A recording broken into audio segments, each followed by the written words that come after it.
So I'm staying at this cabin working on my next book project, and as I was working the other night, all of a sudden I heard outside, this thunder. At least to me it sounded like thunder.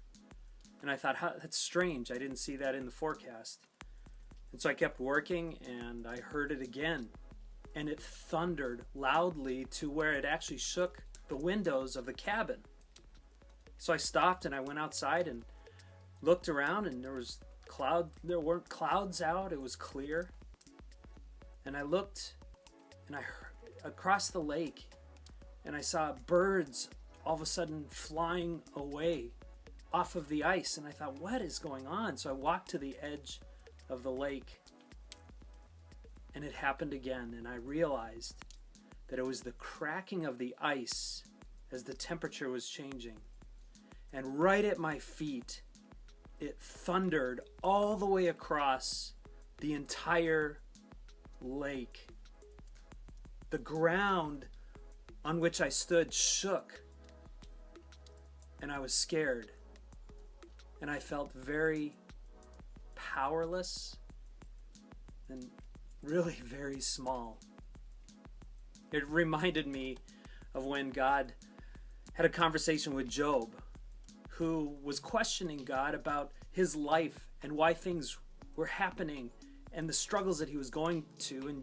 And God comes to Job and says, Job, were you there when I set the foundations of the world in place? Were you there when I started the cosmos, when I started nature? Were you there, Job? And I thought, I feel like Job.